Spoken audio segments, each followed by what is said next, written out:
Chapter 1. Jesus' Table. Jesus seemed to especially enjoy eating with people and talking with them about spiritual truths over meals. He often visited in the homes of his friends Lazarus, Mary, and Martha, sharing meals and conversation.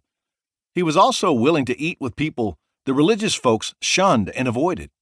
For instance, it must have really stunned people in Jericho when Jesus spotted the chief tax collector, Zacchaeus, a known shyster, perched in a tree watching the parade of people pressing around Jesus as he passed by. In the middle of that crowd, Jesus looked at Zacchaeus and said, "Zacchaeus, hurry and come down, for today I must stay at your house." Everybody in town knew that Zacchaeus was a sinner, and so did Jesus. But he still went to the tax collector's home for a meal, and Zacchaeus' life was changed for the better. It shouldn't come as a surprise to see Jesus constantly around the table. He was, after all, of Hebrew descent, and all of the traditional Jewish festivals involved food. In fact, they were known as the 7 feasts of Israel. Luke chapter 2 reminds us that Mary and Joseph followed these festivals faithfully, so undoubtedly Jesus had many unforgettable moments around the table as he grew up. Early in his public ministry, when Jesus called Matthew, another well-known tax collector, to follow him, the first place they went was to Matthew's house for a meal, with all of Matthew's pagan friends. Clearly, Jesus knew that people tended to relax more over food, that their minds and hearts were often more open to truth and new ideas as they ate together. The night before Jesus faced his death on the cross, he hosted a special Passover meal for his closest disciples. Stop and think about that for a moment. Don't rush past the significance of Jesus' choice. He could easily have called a special, high-level meeting with his disciples in a private boat on the Sea of Galilee. Or he could have sequestered them somewhere in a secret room in the temple in Jerusalem. But he didn't do that. On the night before Jesus was crucified, when he was aware that his earthly ministry was coming to a close, that last gathering together with his disciples took on incredible importance.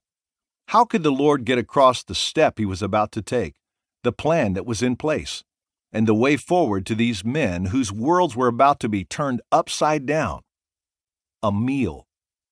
They would celebrate the Passover together one last time. The Passover wasn't just any meal, of course. It was a symbol put in place generations earlier so households would remember the goodness and mercy of God. But Jesus didn't merely use the mealtime to communicate a timeless message. Jesus used the mealtime to communicate that, in a sense, he was giving himself to do for them what meals had done. Bring them together from that point forward. He gave them a way to demonstrate their ongoing faith by taking in the bread and the wine. Even after Jesus rose from the dead, gathering together with his disciples for meaningful mealtimes was important to him. At least 2 of his post-resurrection appearances occurred when food was involved. First, at the dinner table with the disciples after walking with the 2 of them on the road to Emmaus near Jerusalem. Then, several weeks after the crucifixion and resurrection, Jesus prepared breakfast for his disciples on the shore of the Sea of Galilee, where he both instructed Peter to feed his sheep and prophesied how Peter would die. In one of the most climactic pictures of things yet to come, Jesus is revealed at the marriage supper of the Lamb and proclaimed King of Kings and Lord of Lords. So all through the Bible, from the beginning of history to the end, meaningful mealtimes matter. Physical food can connect people and prepare them to receive spiritual food. So what, you may be asking? Why does that matter to me? Simply this. If the people of God and the Son of God found that meaningful mealtimes together improved relationships, maybe having 5 meaningful mealtimes each week with your family may prove significant as well. Christ's example also has relevance for anyone who might live alone. It's noteworthy that Jesus never married or had children, but he saw meaningful mealtimes as a significant way to cultivate lasting relationships. Why do mealtimes matter so much?